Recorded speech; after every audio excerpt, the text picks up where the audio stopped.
I wanna be like Jesus, so that Jesus will be seen in me.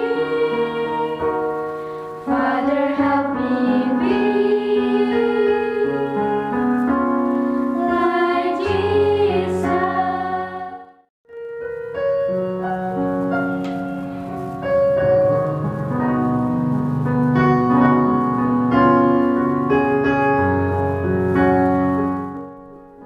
Selamat pagi anak-anak.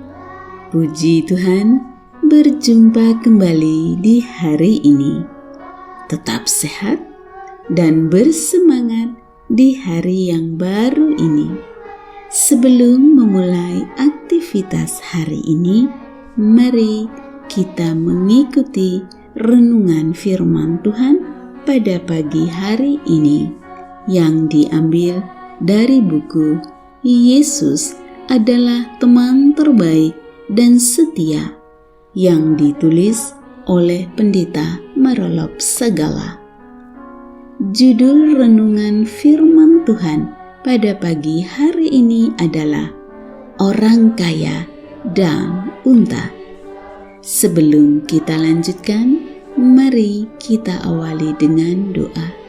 Terima kasih Tuhan Yesus untuk hari yang baru ini.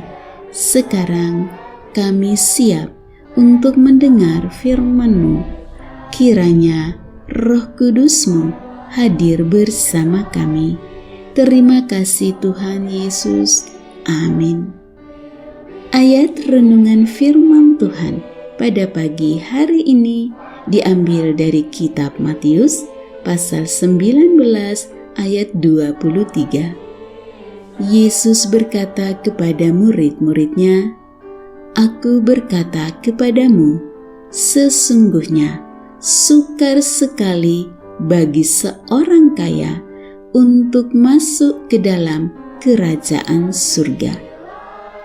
Anak-anak, kisah ini bermula dari ketika seorang kaya yang masih muda tetapi sudah menjadi pemimpin dan datang kepada Yesus dan bertanya perihal bagaimana supaya memperoleh kehidupan yang kekal.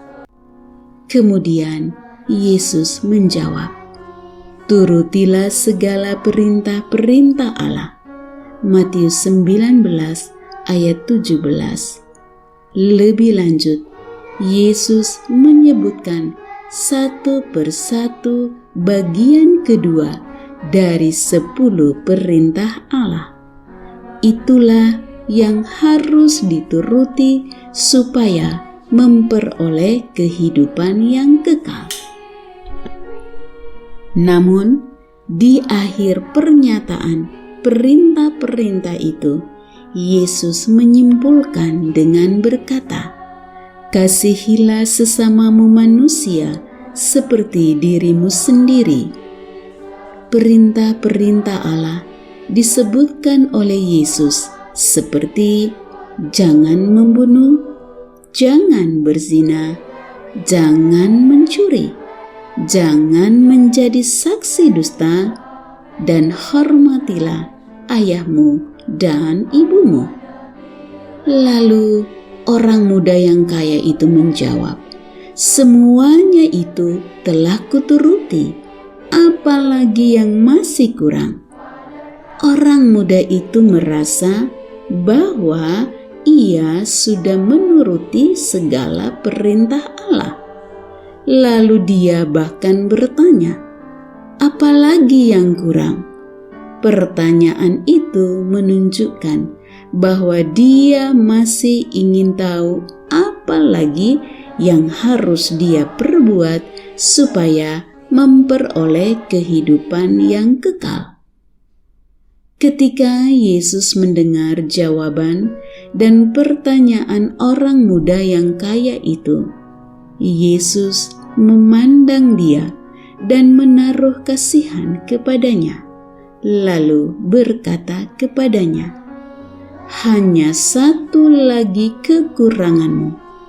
Pergilah, jualah apa yang kau miliki dan berikanlah kepada orang-orang miskin, maka engkau akan beroleh harta di surga. Kemudian datanglah kemari dan ikutlah aku. Markus pasal 10 ayat 21. Anak-anak, ada dua petunjuk Yesus menanggapi jawaban orang muda yang kaya itu. Pertama, jualah apa yang kau miliki dan berikanlah kepada orang-orang miskin. Dan yang kedua adalah, Yesus berkata, datanglah dan ikutlah aku. Mendengar petunjuk Yesus yang terakhir itu, ia menjadi kecewa, lalu pergi dengan sedih, sebab banyak hartanya. Orang muda itu gagal mengasihi sesamanya manusia. Dia hanya mengasihi dirinya sendiri dan mengasihi hartanya. Kemudian Yesus membandingkan orang kaya yang hanya mengasihi dirinya sendiri dengan unta. Yesus berkata, lebih mudah seekor unta masuk melalui lubang jarum daripada orang kaya masuk ke dalam kerajaan Allah. Matius 19 ayat 24. Seharusnya harta atau apapun tidak menghalangi kita untuk menerima panggilan Yesus untuk datang dan mengikuti Dia. Demikianlah renungan firman Tuhan pada pagi hari ini. Kiranya Roh Kudus menolong anak-anak sekalian sehingga tidak ada sesuatu apapun yang akan menghalangi kita untuk menerima panggilan Yesus dan datang dan mengikuti Dia. Kiranya Tuhan Yesus memberkati dan melindungi anak-anak sekalian pada sepanjang hari ini. Amin.